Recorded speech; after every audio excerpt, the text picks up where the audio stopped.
If I tell you that we're going to talk about chemicals and your brain on today's Learning Geeks, you might have an opinion of what we're talking about.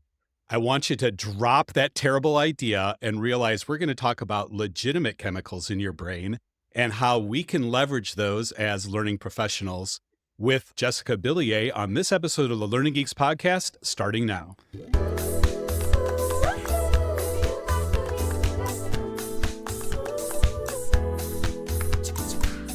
Hey, everybody. Welcome. Hello, hello.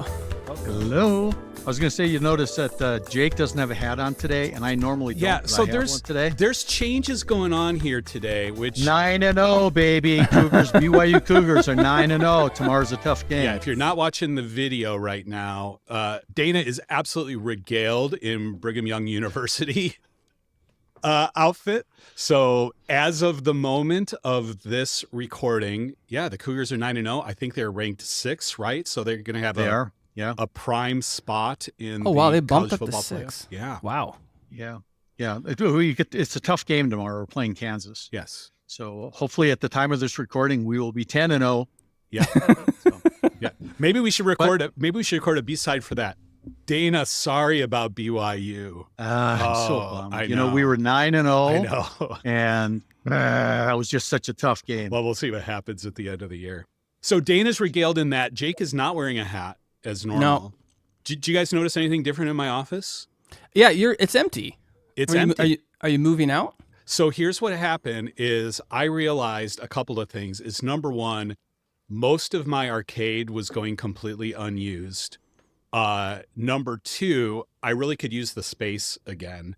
And number three, Facebook Marketplace is really a wonderful thing, I have come to learn.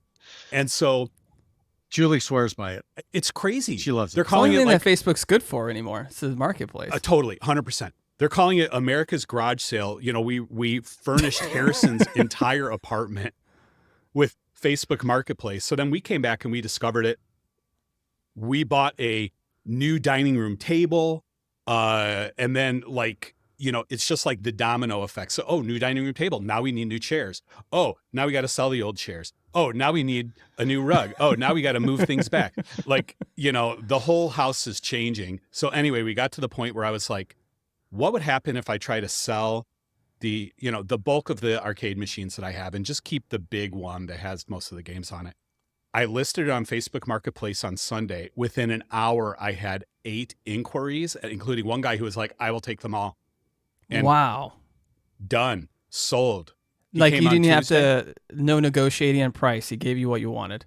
Well, I gave him a discount. I gave him a little bit of a discount. But okay. He's like, I will take them all. I will take them away on Tuesday. And I was like, I can't get him down the stairs. You're going to have to bring a friend. I could. Oh, no, that's the right thing to do. But I was anything like, that's big, I say you got to move it yourself. The guy, and I guarantee, I hope Carlos isn't a regular listener. If so, sorry. Really nice guy. But he came and I was like, did you bring a friend? He's like, no, I'm like the janitor in the school district and I throw around furniture all the time. And he manhandled all of the machines single-handedly down the stairs. Wow. And went. So I'm a little disappointed, Bob, because we were on this path where as soon as you bought your next machine, you were going to have me store them at my house. The old I could have used some too. Yeah. I'm sorry, Dana. So, I owe you a right. virtual pinball machine. All right. Sounds virtually good. All right. Well, you know what? We probably have tons of other Star Wars stuff we could talk about, but we don't want to isolate JB.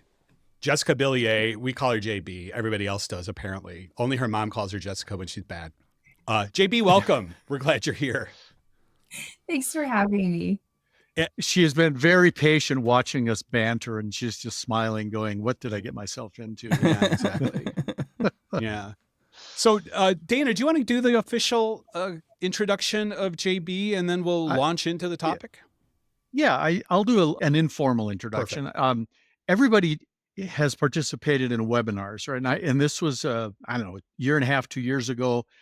A kind of an interesting title for a webinar came across my desk, and I thought, well, I'll sign up for it and I'll multitask, right? I'll be working on email while I kind of pay half attention to this thing. Well, turns out it was by JB and some of her friends through work. And it was like 1 minute into it and I was totally focused, which is very rare on these things. I was like, JB gets it. And I think I can learn some things from her. I should This say is it's very awesome. rare in general that you get 100% focus, but especially on a webinar. Oh, yes. Okay, keep going. Amen. Sorry. So anyway, after the webinar, I reached out to her and said, hey, I think we have lots in common in the stuff that we study and the stuff we think is interesting. So anyway, we could talk about a myriad of things with JB, but JB, we've asked you to come specifically to introduce us to some of the brain chemistry stuff that goes on when people learn. And maybe you want to fill in a couple of gaps that maybe I left out of your intro, and then jump into some brain chemistry stuff. Sure. I think you did a pretty good job with my intro. Okay. Okay, well done. It's a great intro. I guess I specialize in organizational psychology, leadership growth, and then I also have my foot in the mental health field. I do own a mental health practice called Excelsior Ranch. So we do traditional therapy sessions, but we also run something that's really fun, equine assisted learning programs for leaders.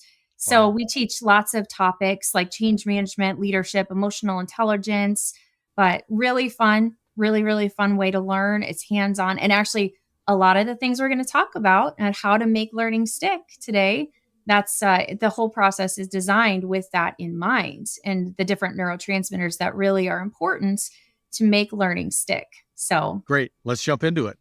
Yeah. Okay. So what are some of those? What are some of the key Yes. ones that you would talk about? Yes, I would say the first one that comes to mind, everybody probably knows about the most, dopamine. It's our reward neurotransmitter. So it's a lot more, though, than just feeling good.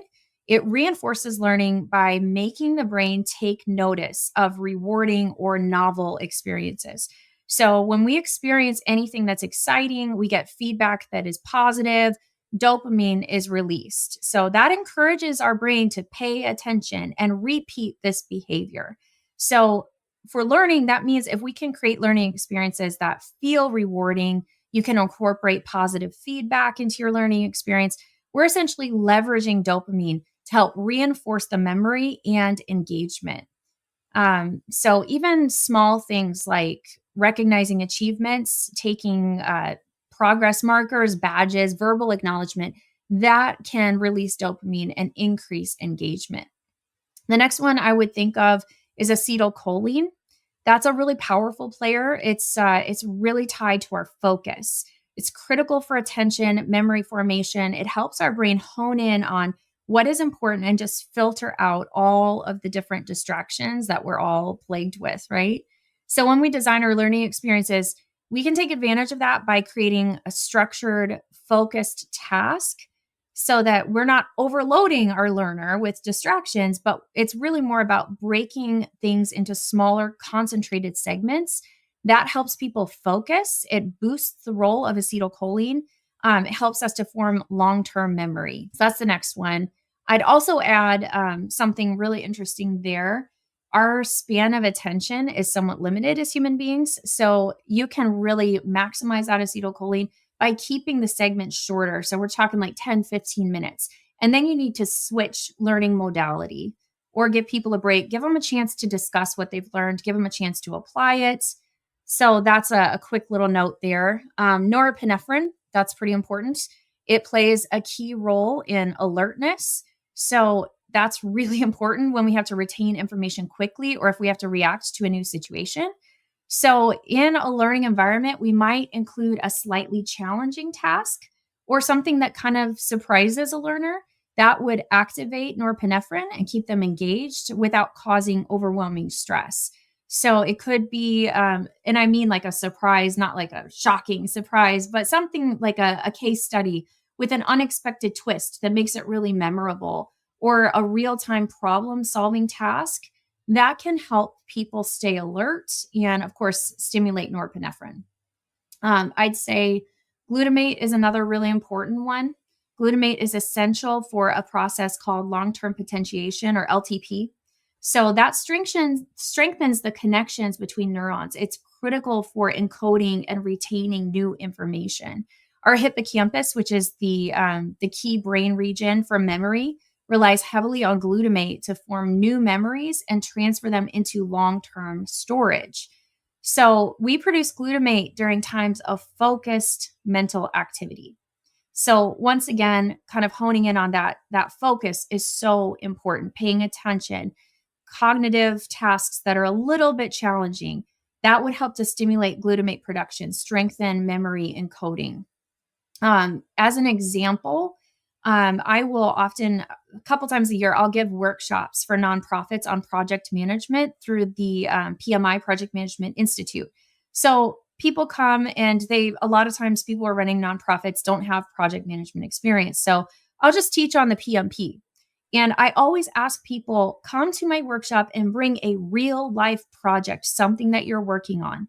And the way that we structure the learning is I'll explain the concept. I'll explain a work breakdown structure to them. I'll explain the risk register. But I take about 10, 15 minutes to talk, and then we're breaking it into the next section where they're applying the knowledge. That's really important for glutamate. It's important for norepinephrine. So it's giving them that challenging task, making it applicable to their situation. I'm going to say two more. This is by no means a comprehensive list, but I think that this discussion is incomplete without talking about serotonin and cortisol. Serotonin is our mood regulator, but it does influence learning. It particularly by stabilizing mood, fostering focus. It plays a significant role in maintaining motivation, emotional regulation, and then just overall mental well-being. And that is just so important for a productive learning mindset. So a couple ways that you can just keep in mind with serotonin, it's not like this one thing you can do. It's kind of this complex thing that serotonin, it's produced in our gut when we sleep, and it's like producing the right environment for it. So serotonin levels can rise through positive social interactions, regular physical activity, exposure to natural sunlight. Another reason why working with the horses outside is so wonderful for learning environments. But you can also, if you're in a hotel and you know, a lot of times those conference rooms don't even have windows, you can just incorporate social elements like group discussions, team-based projects that can enhance serotonin levels. Then stress. I want to talk about cortisol. I think that's really important. Cortisol is extremely helpful to us in learning in short bursts because it does enhance alertness and it helps us focus during challenging situations. But if you are an L&D professional and you are dealing with a workforce that's really being exposed to prolonged high levels of cortisol from chronic stress, what you need to know is that that can disrupt brain function, particularly in our hippocampus. That is critical for memory formation, critical for memory recall. So over time, excessive cortisol weakens those connections between neurons. It impairs our memory and it reduces our brain's ability to form new neural pathways. And that's what learning is all about. So chronic cortisol exposure, it's just the killer of learning. It can also reduce dopamine, reduce serotonin levels. That's going to diminish motivation, focus, mood stability. All of those things are necessary for effective learning. So minimize chronic stress. I know a lot of my clients, that are in L&D, they can't control the big picture, and I get that. So it's keeping that in mind. But what we can do as L&D professionals, although we may not be able to really impact the organization as a whole in the big picture all of the time, we can create learning experiences that are supportive, well-paced, engaging experiences that can help protect against those negative effects of cortisol. And it can just enable them to absorb and retain new information. So those were the ones that I would think of in a learning experience. Great. Yeah, that was excellent. Yeah. A lot of things come to mind. One is the average designer doesn't normally think in terms of chemistry, but as you were translating that into what you can do with it, I heard a lot of things that designers can do: create focus, put things in chunks, have bring a real life project, and make sure there's some real life application, group interactions, exercise, a lot of things like that that are very practical. Things Bob and things Jake, like, what came to you? what I was Yeah. thinking is like things like making it relevant, making it engaging, making it contextual, making it effortful, making it generative, making it social, yeah. with space practice, it's our durable learning principles. I feel like we just got the chemistry lens on Yeah. why durable learning works, which Yeah. is very affirming and is really exciting. But I loved JB, your breakdown on the different techniques. I don't know if that's the way we call it, but the different things that we can do to generate, or in the case of cortisol, restrict a little bit more those chemicals. So I have one more to go with, but Jake, I'm going to let you weigh in. Yeah. So from my side, Bob, you were mentioning the durable learning principles, but the way you framed it felt like, what can we do as designers? But a lot of, when I think of the chemical part, especially like relevancy, engagement, many times that's actually up to you to determine if That's the something learner. is Yeah, relevant or good point. engaging itself, right? So if there are other factors, let's say for cortisol, this one's always my favorite topic to discuss, because there are so many other external variables that exist that can be such a stressor, like you talked about chronic stress, but just even some more mild things that are occurring constantly. I mean, Bob and Dana know what has going around in my life the last 2 months.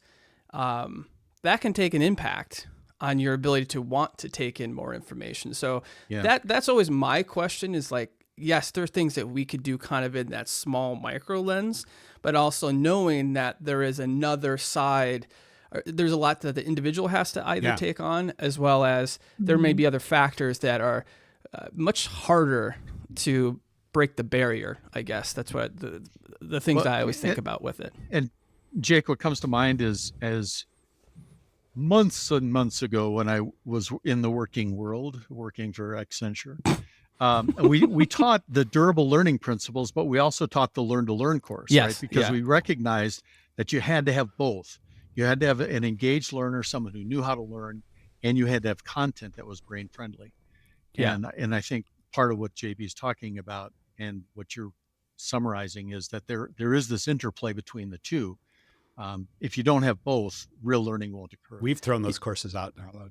Oh, have you, since I left? No, I'm totally kidding. Get rid of I'm them. totally kidding. I just wanted to give you a little cortisol spike right there. So. You know, if I was still employed, it might have happened. But You're you so know, relaxed right now. like every day's a Saturday, Bob. I love it. You know how jealous I am. Another theme that I heard, especially as you were talking about the acetylcholine and the norepinephrine and the glutamate, around creating focused, challenging, but not too challenging, engaging experiences. My mind went to Csikszentmihalyi and flow. And it feels like you're describing creating activities that land people right in that flow channel between, not too hard, but not too easy. Any thoughts on that? Does that connect? Yes, it does. Absolutely. And I what you just reminded me of, I had a client that was really struggling with getting Gen Z employees onboarded and productive. And remember, this is the height of COVID. We're onboarding in a remote world now. So that added some extra layers to the challenge. And it was really interesting. We created, and actually I think that was the webinar, Dana, that you had watched.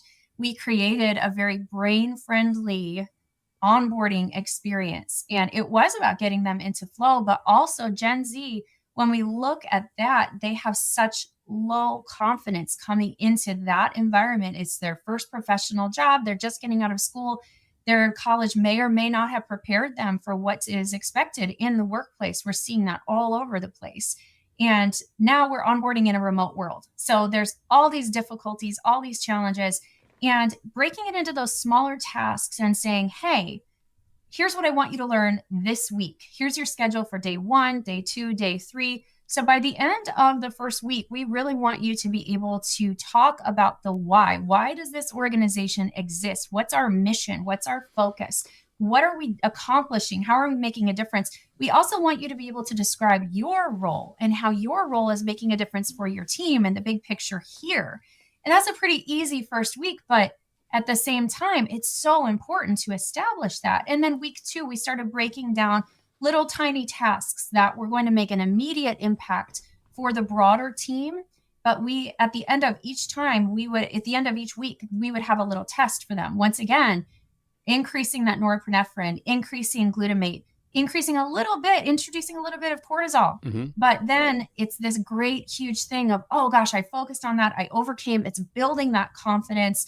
So I would agree with everything you said. And that's just another way that you can get these people, into that flow, get them learning quickly, but spelling it out and breaking it into those manageable chunks and being able to say, I've learned this, I've accomplished this much, and now I'm going to build off of what I've already learned.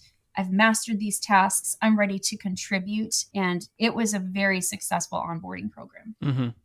I really like that because I think especially with onboarding itself, when you join a new company or you are taking the next step in your role, whatever the case could be, but you are now, it could be a stressor. It's like the mix between I'm excited, but at the same time, you're throwing all this new information that I got to get up to speed. And most onboarding programs are hit them hard in that first week, get as much stuff as you can done. And what I liked about that approach is that there's clearly like a buildup of helping them see where it sounds like helping them kind of connect to the relevancy to their own, like what is relevant for me. And I like that. And that helps them feel that they did make that right decision when they joined, or they feel like they belong, so forth. And then they can start to kind of progress from there.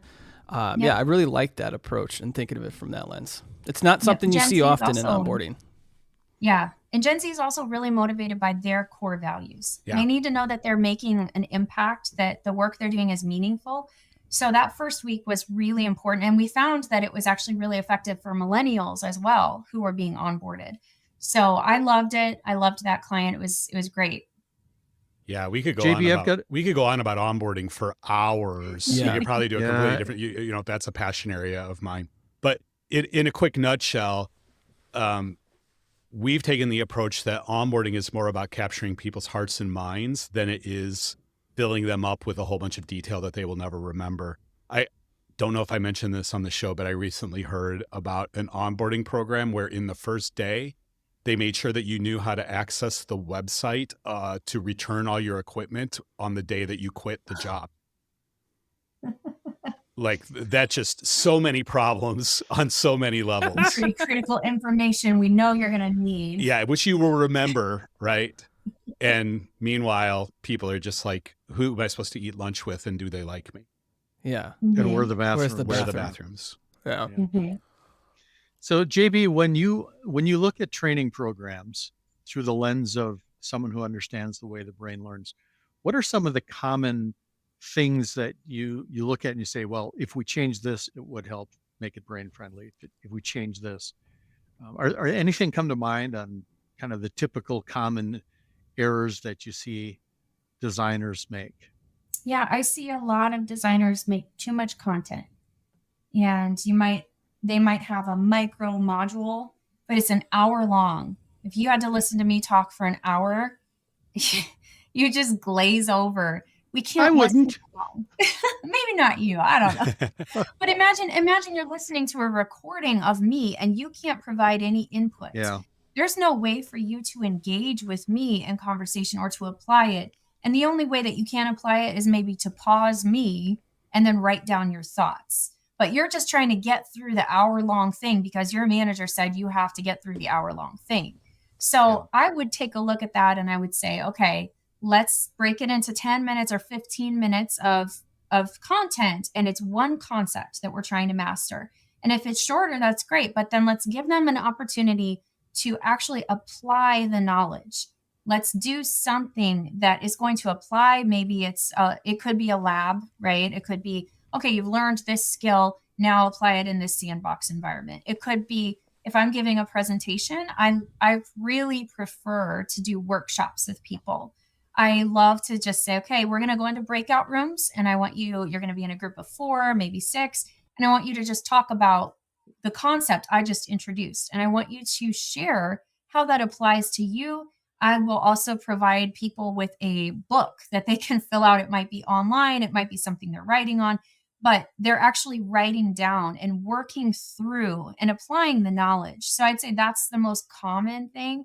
When you do any kind of self-paced learning, especially, I can just hit play and have videos playing, and it can look like I'm working on my learning and development for 20 hours a week, but I'm not retaining any of the information. It's really about, can I apply the information and can it really drive business results? So when you're designing the experience, you need to say, okay, how is this going to drive business results? What are the metrics we're trying to move? That would be the biggest thing. So I'll pause there. Yeah. So I'm going to ask a follow up, and then Yeah. I could ask questions for the full hour.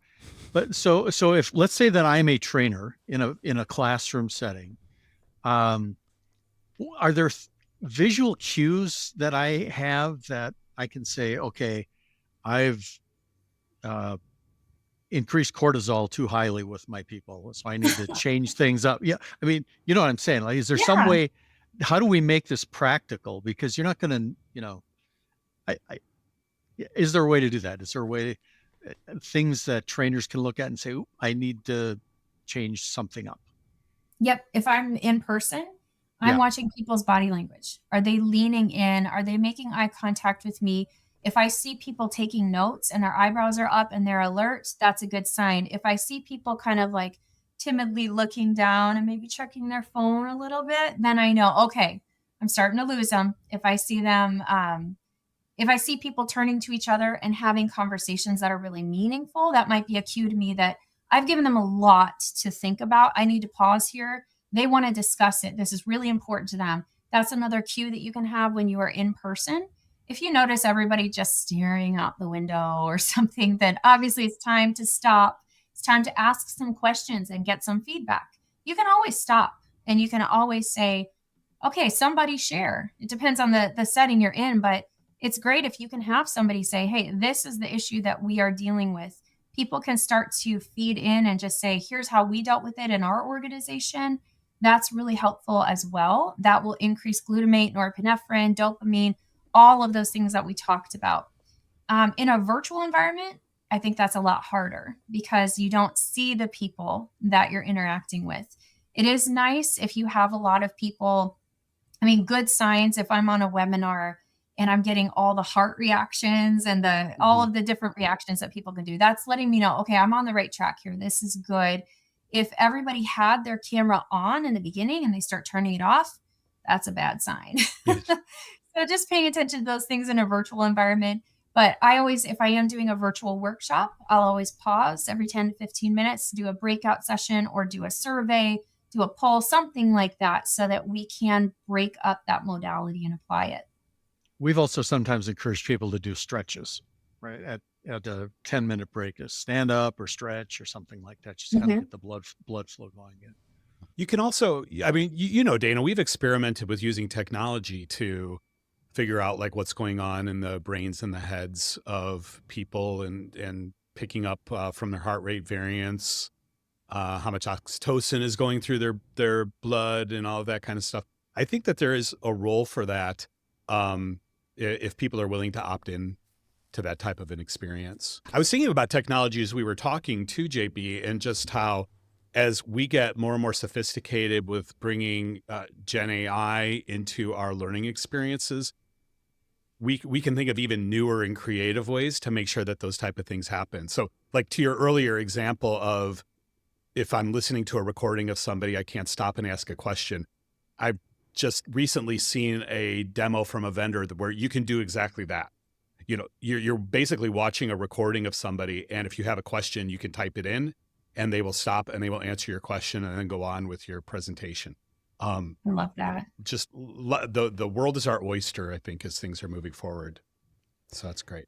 So JB, I do have a question. It's a little different. I think we've been talking a lot about facilitation and in the kind of the formal setting, but maybe let's dive a little bit quickly. I know we're rushing up on time here, but thinking about the team setting, like the project setting. So when I'm learning kind of all the time, and are there specific tips that, let's say, a team lead or someone that is you can call them the teacher within the everyday learning situations? What are some things that they can do? Because again, they're not going to be learning. They're not going to learn all the brain chemistry, but they're going to. But what are those simple things that they can do when it's not a formal setting? And now you also have pressure of a performance on the line. Like we have to deliverables and things like that. Any tips that you would recommend for them? Yeah, I think getting really granular about the skills. What are the skills that you need to learn? And it's pretty simple. Honestly, you're looking at what's the body of work that needs to be done and what are the skills that are needed to accomplish that. And once you identify skill deficits as a team leader, it's like, hey, JB, you're doing a great job with this, but I really need you to upskill in this area. So if I'm a software engineer and they're saying, hey, you're doing a fantastic job documenting requirements, but I need you to influence requirements. And I don't see you pushing back on different stakeholders and saying, hey, why do you need this functionality? What is it that you're trying to accomplish? And can I solve that with existing functionality? So having that conversation of saying, I want you to be able to accomplish your career goals. This is something that I think is holding you back. Mm-hmm. So it's for their benefits, not that we're pointing out this is a deficit you have, you're not performing correctly, but it's tying the skill development to something that's important to that person. If they know I want to become, a senior software engineer, and that's the area that's holding me back, is that I am not confident and bold enough to influence stakeholders, then it's like, hey, I'm recommending this because I'm in your corner. I want you to succeed. I want you to upskill in this area. So making it relevant for that person and getting granular about the skills, then I'd say making time for the skills. That's really important, because if I am a software engineer, I've got all these things coming at me. I've got all of these outputs I'm supposed to be focused on. Maybe you're incorporating 1 hour of learning time for every single sprint cycle. But just things like that. And then giving small rewards, even something like a call out and just saying, hey, JB took this course, and JB, I've noticed a huge difference in the way that you're talking to our different customers. Could you share that with the team? Now we're engaging serotonin. We've got oxytocin happening. We've got this whole collaborative thing, and we've got other people that are participating in the learning. We're maybe motivating other people. My reward system is activated with dopamine because I've just been called out as like, I'm the A player. This is awesome. So there's all sorts of small things that we can do as leaders of teams to incorporate learning and just encourage it. But those are the tips I would share. What I love about that is it's very practical, and it's kind of like you're peeling back the curtain on somebody's brain, right? If I do this is what's happening in the brain. Those things are not visible to us. But if you know they're going on, then you can change some of your behaviors or some of your approaches and techniques to impact those things that are going on behind the scenes. Well, JB, this was your first time in the Learning Geeks, but it certainly will not be the last. It has been an absolute pleasure. Glad to have you on. And again, I think we probably tallied up 8 or 9 different topics so we could do more episodes on. Did. So we will have you back. Once again, remind us, what's the best way to get a hold of you? You can email me at jessica.billiet, Billiet, at excelsiorranch.com, or you can go to my website, excelsiorranch.com, right there, and you can get a hold of me there too. Wonderful. Thank you. Thank you for being here. Thank you so much for having me. No, thank you. Yeah, thanks for spending part of your Friday with us. Jake and Dana, as always, thanks for being in here and geeking out with me. To our listeners, thanks for geeking out with us. Just a reminder, if you are part of that Venn diagram of Learning Geeks who also love Star Wars, tune into the Star Wars Cleaning Crew, which I am on all the time, and occasionally Jake and Dana are on. And my consultant on how to grow my audience just said you should be using Learning Geeks to leverage your tools. So I'm just going to start doing that, you guys. I'm sorry. I'm going to do that. Well, if we're going to be talking about plugs here, one thing that we are going to be doing new in terms of the Learning Geeks feature, we're going to be doing this thing called Geeks Bite. I don't know if we got the same title yet, or ready title, but the idea is we're thinking about creating little 10-minute snippets in between our regular episodes, and it will either maybe like a solo show. I even have some ideas of bringing some of my colleagues in to talk about I have one topic like positive psychology. I have another one I'm thinking about with the leadership's role in on the job training and development and vulnerability. So we're thinking about doing these Geek Bites. So that will be another plug. This is kind of reminding me. Remember in the 70s, Jake, you don't remember, but Dana, No, remember in the wasn't alive. 70s when Kiss, they all did like solo projects, and they released them all at the same time, each one of them. It's going to be kind of like that, maybe. I don't know. But no, stay tuned for that. That's great. Thank you for being here. We love all you guys. Tune in, recommend us to your friends, subscribe, all that good stuff. We'll see you on the next episode of the Learning Geeks podcast. Bye-bye. See you, everybody. Thanks, everybody.